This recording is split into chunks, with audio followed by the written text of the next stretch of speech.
বন্যা ধীর কণ্ঠে বলল, আচ্ছা রাখি এখন। কি যেন জিজ্ঞাসা করতে চেয়েছিলে? কিছু না, ভালো থাকবেন। তানভীর মুচকি হেসে বলল, তুমিও ভালো থেকো, আর কোনো সমস্যা হলে জানিও। বন্যা কল কাটতে কাটতে ঘুরতে নিলে আচমকা এক ছেলের সঙ্গে ধাক্কা লাগছিল। ছেলেটা দ্রুত সরে গিয়ে ভারী কণ্ঠে বলল, এই যে খুকি, কানা নাকি, দেখে চলতে পারো না? বন্যা ফোন কানে নিয়ে চোখ তুলে তাকালো। ছেলেটা বেশ ফর্সা, বন্যার তুলনায় হাইট অনেকটা বেশি। চোখে সাদা সানগ্লাস, চুলগুলো গুছানো, পরনে শার্ট, তার উপর অ্যাপ্রন। বন্যা ছেলেটার দিকে তাকিয়ে কপাল কুঁচকালো। ছেলেটা বিপুল চোখে বন্যার দিকে তাকিয়ে মুচকি হাসলো। তানভীর ফোনের ওপাশ থেকে গম্ভীর কণ্ঠে শুধালো, কে ধমক দিয়েছে? বন্যা ঠান্ডা কণ্ঠে বলল, চিনি না, রাখছি এখন। ছেলেটা কয়েক মুহূর্ত স্থির থেকে বন্যার দিকে তাকিয়ে তাকিয়ে চলে যাচ্ছে। বন্যাও সূক্ষ্ম নেত্রে ছেলেটার দিকে তাকিয়ে আছে। ছেলেটার চাল চলনে হঠাৎ পরিবর্তন দেখে বন্যার মনে খটকা লাগছে। তাছাড়া বন্যা যেখানে দাঁড়িয়েছিল সেখান দিয়ে সচরাচর কেউ হাঁটাচলাও করে না। তবে ওই ছেলে কেন এদিকে আসবে? ছেলেটাকে দেখেই বোঝা যাচ্ছে ক্লাসের দিক থেকে সিনিয়র হবে, কিন্তু আগে কখনো এই ছেলেকে দেখেছি কিনা সেটা মনে করতে পারছে না। ছেলেটা অনেকটা দূরে চলে গেছে। বন্যা আবারও ঘাড় ঘুরিয়ে তাকালো। বন্যার হঠাৎই মিনহাজের সাথে প্রথম দেখার ঘটনা মনে পড়ে গেল। মিনহাজ ইচ্ছেকৃত ধাক্কা দিতে এসে নিজেই যেমন ভাব নিয়েছিল, তেমনি এই ছেলেও নিজের অন্য রাস্তায় এসে আবার ধমক দিয়ে বসলো। বন্যার এখন নিজের উপর বড্ড রাগ হচ্ছে। একটু আগে বিষয়টা খেয়াল করলে ছেলেটাকে অন্তত পক্ষে দুটা কথা বলতে পারতো। তানভীর পুনরায় কল করেছে। বন্যা কল রিসিভ করা মাত্রই তানভীর আতঙ্কিত কণ্ঠে শুধালো, কি হয়েছে? কে কি বলেছে? তেমন কিছু না, সত্যি কথা বলো, আসবো আমি? আরে না, সত্যি কিছু হয়নি, আপনার আসতে হবে না। Are you sure? ইয়েস। ঠিক আছে, ক্লাস শেষ করে বাসায় চলে যেও। জি আচ্ছা, রাখছি। বন্যা কল কেটে আবারও তাকালো। ততক্ষণে ছেলেটা কোথাও যেন চলে গেছে। এর মধ্যে লিজা আর মিষ্টি এসে বন্যার মাথায় গাঁটটা মেরে উত্তেজিত কণ্ঠে প্রশ্ন করলো, কিরে, তুই কি রিফাত ভাইয়ের প্রেমে পড়েছিস? বন্যা কপাল কুঁচকে রাজভারী কণ্ঠে শুধালো, রিফাত ভাইয়া আবার কে?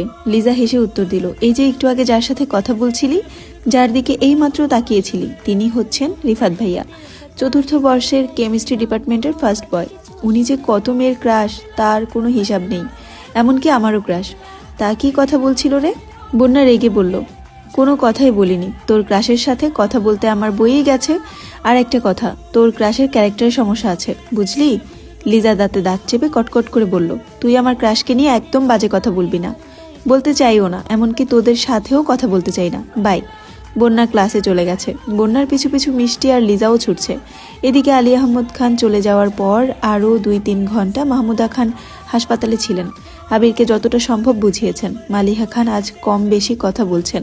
হালিমা খানের সাথেও পরিচিত হয়েছেন। প্রায় 1টার দিকে ওনারা বাসার উদ্দেশ্যে চলে গেছেন। মালিহা খান আর হালিমা খান দুজনেই বাসায় যাওয়ার জন্য বলেছেন, কিন্তু প্রতি উত্তরে মাহমুদা খান কিছুই বলেননি।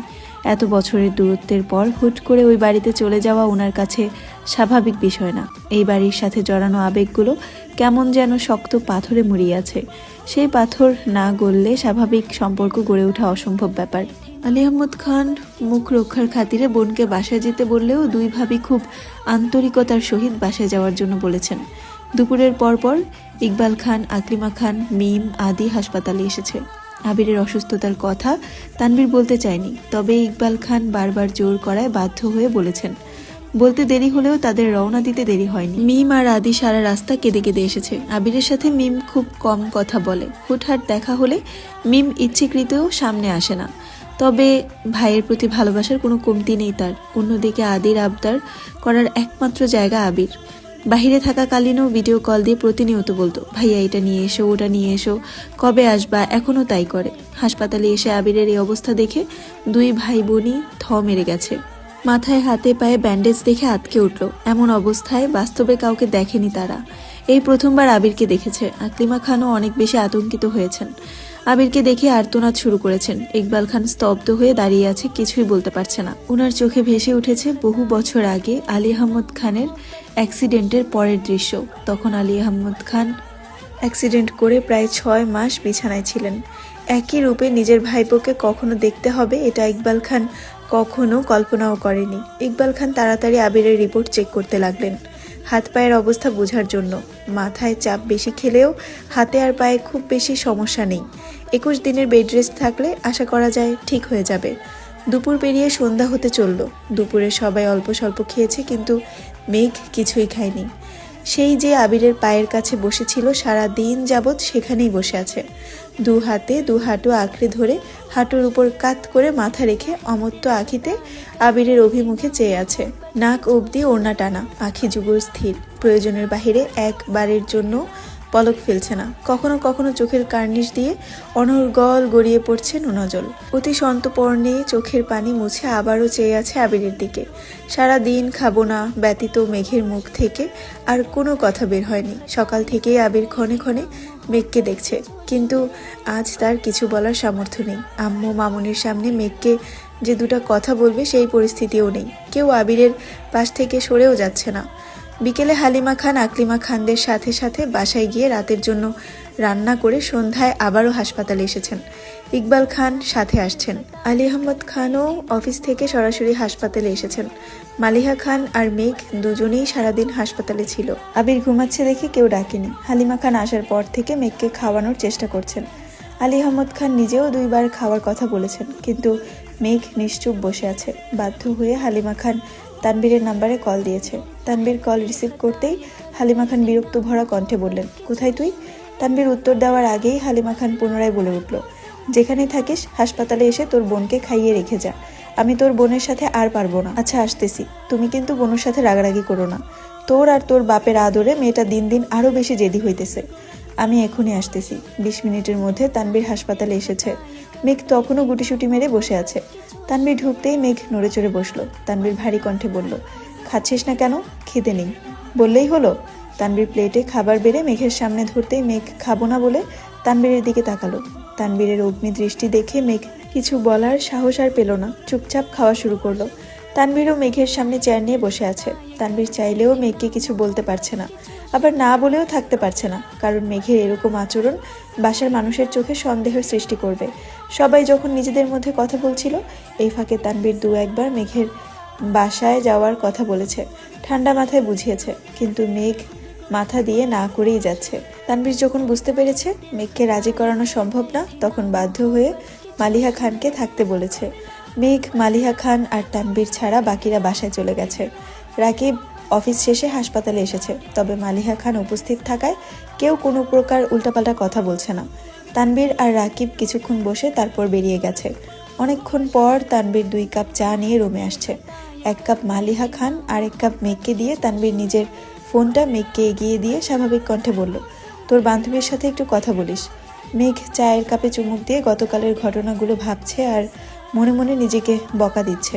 গতকাল হাসপাতালে আসার পর থেকে মেঘের মস্তিষ্কে আবির ভাই ব্যতীত আর কেউ নেই। 2-1 বার বন্যার কথা মনে হলেও ফোন বাসায় ফেলে আসায় কল দিতে পারছিল না। মেঘ চা শেষ করে রুম থেকে বেরিয়ে বন্যাকে কল দিয়েছে। আসসালামু আলাইকুম। ওয়ালাইকুম আসসালাম। কিরে, কেমন আছিস? শুনলাম আবির ভাই অ্যাক্সিডেন্ট করেছে, এখন কেমন আছেন? মেঘের গলা দিয়ে কথা বের হচ্ছে না, ফুপিয়ে ফুপিয়ে কাঁদছে। বন্যা শান্ত স্বরে বলল, এই মেঘ, কাঁদছিস কেন? মেঘ কাঁদতে কাঁদতে বলল, আজ আমার জন্য আবির ভাইয়ের এই অবস্থা হয়েছে। আমি কেন এমন করলাম? আমি এত বোকা কেন বন্যা? বন্যা মোলায়েম কণ্ঠে বলে উঠল, তুই বোকা না, তোর মনটা খুব অস্থির। থাক, কাঁদিস না। ভাইয়া এখন কেমন আছে বল? ডাক্তার 21 দিন বেড রেস্ট থাকতে বলেছেন। 21 দিন পর আবার টেস্ট করলে বোঝা যাবে ঠিক হয়েছে কিনা। কালকে নাকি বাসায় নিয়ে যাবে? হ্যাঁ, কিন্তু কিন্তু কিন্তু কি? উনি গতকাল থেকে আমার সাথে কোনো কথা বলছেন না। হঠাৎ চোখে চোখ পড়লেও সঙ্গে সঙ্গে চোখ সরিয়ে নেন। আমি কি করব এখন? ওনার রাগ করাটা অস্বাভাবিক কিছু নয়। এক ছেলের সাথে খেলছিলি বলে ক্লাস 5-এ থাকাকালীন যে লোক তোর গালে থাপ্পড় মারতে পারেন, সেখানে তুই এক ছেলেকে ভালোবাসি বলার পর কিভাবে ভাবিস পরিস্থিতি শান্ত থাকবে? উনি আমায় থাপ্পড় মারলেও আমি এতটা কষ্ট পেতাম না যতটা কষ্ট এখন হচ্ছে। নিজের উপর আর মিনহাজদের উপর এত রাগ হচ্ছে। এখন অন্তত পক্ষে শান্ত থাকিস প্লিজ, আর কোনো ভুল করিস না। তোর ভাই মিনহাজদের যা করার করে ফেলেছে। মানে? গতকাল থেকে মিনহাজদের কোনো খোঁজ নেই, ফোন বন্ধ, আজ ক্লাসেও আসেনি। তোর ভাই বলেছে 3 দিন পর নাকি ওদের খোঁজ পাবো। আমাকে এই বিষয়ে কিছু জিজ্ঞাসা করতে নিষেধ করেছেন। কি বলছিস এসব? ঠিকই বলছি। তুই ভুলেও এই প্রসঙ্গে কিছু বলিস না। গতকাল থেকে তোদের টেনশনে আমি ঘুমাতে পারছিলাম না। মেঘ আর বন্যা প্রায় 30-40 মিনিট কথা বলার পর ফোন রেখে তানবীরকে ফোন দিয়ে আসছে। কোনো রকমে রাত কাটিয়ে সকাল থেকেই আবিরকে বাসায় নিয়ে যাওয়ার তোড়জোড় লেগেছে। ডাক্তার চেক আপ করে রিলিজ দেওয়া মাত্রই বাসার উদ্দেশ্যে রওনা দিয়েছে। এই অবস্থায় সিঁড়ি দিয়ে ওঠানামা করতে সমস্যা হবে বিধায় আবিরের জন্য নিচের একটা গেস্ট রুম গোছানো হয়েছে। আপাতত কিছুদিন ওখানেই থাকবে। হ্যালো